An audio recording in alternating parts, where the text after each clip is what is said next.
Welcome to 2022. This is a new series for me. This is Meals of the Week. You'll see that I'm also doing a grocery haul and other things that we've got going on in that area. This that you're looking at now is the menu board that I've got up in the kitchen, and it just shows everybody what they can expect for the main meals of the day so that they don't have to keep coming to me and asking.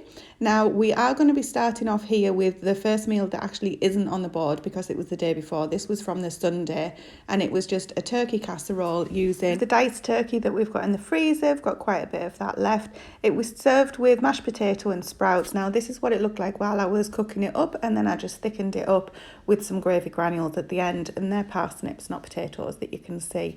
Next up on the Monday was a sausage and apple plat. Oh my goodness, it was divine. I served that with red cabbage, broccoli, sweet potatoes and swede from our garden. I've got a YouTube short video on that if you'd like to see how I made it. This is a roast chicken. It's a big bird, and I added some sumac and tarragon. It's the first time I've ever cooked with sumac, and it was really nice. Turned out beautiful. Took ages to cook though because of the size. It was 3-point-something kilos, the bird, so it was took a good while to cook. And served that with some more sprouts, carrots, and that's actually sweet potato and white potato mashed together. It was delicious. Now the next day I forgot to get what it looked like on the plate. This is the red lentil cottage pie, so that's what it looked like when it was cooking. On Friday we were due to have a turkey meatloaf, but I ended up doing a curry instead, and I didn't get a video of that. But this is the start of hodgepodge pie that I made on the Saturday. Oh my goodness, it's delicious. Now it's got pearl barley in it, which is a love it or hate it kind of food, but we absolutely loved it. And yes, I did slightly burn the cheese on the top, but that was so yummy. Now, on Sunday, I decided to make some ravioli. So I've never actually made ravioli before myself, but I have made pasta. So the method that I use is 100 grams of flour to 1 egg. And this took a little while to come together, but I only had plain flour in. I didn't have proper pasta flour in. So this is me full speed ahead. Putting all of the dough together, so it's literally just eggs and flour at this stage, and I've gone off to get some cling film to rest it, and this is the filling of the ravioli. And after I've rolled it out, now you can see I've just put a bit of a template in so that I can place the filling in between each of the squares, and in there we have spinach, bacon and kefir, which is essentially your cream cheese. So you could use Philadelphia or Aldi soft cheese, something like that. That was my own. And then I thought it would be fun to do a bit of a demo as to what it looked like when it took me forever to fill these things.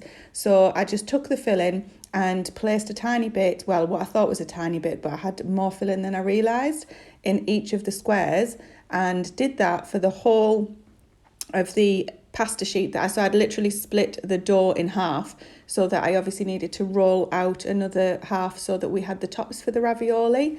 So it took me a lot longer than expected, but it was fine. I didn't get stressed out. So this is me filling those, and then I'm going to roll out the rest of the pasta, dampen the edges of the pasta with water, and then stick them together. And to cook the ravioli, it literally only takes 3 or 4 minutes. As soon as it starts floating in a pan of boiling water, you're good to go. And if I just served this to my family with nothing else, there just wouldn't have been enough because I didn't have a clue as to how much it would make. So what I've done as well is I've cooked up some beef mince on the side with some vegetables in some tomato sauce, a bit of spinach, and I served that with the ravioli. I actually pan-fried Stephen's ravioli just to see, because we're not too keen on just boiled pasta. But I did have the just boiled pasta because by the time it came to mine, I couldn't be bothered anymore to fry them up. So Stephen got the fried. He said it was really nice. But I pan-fry my gnocchi when I make my gnocchi as well. So that's obviously where I got the idea from there. It works, but it's a step that you don't have to take. So I'm just finishing off doing this, and then going to serve it up with the tomato sauce and the beef mince.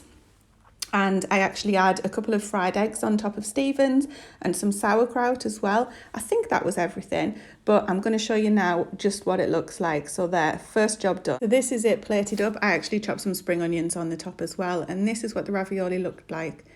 But there you go, guys. That's our meals of the week, taking us all the way up to Sunday. I'll be hopefully putting one out each week. I might miss the odd night, but I hope not to.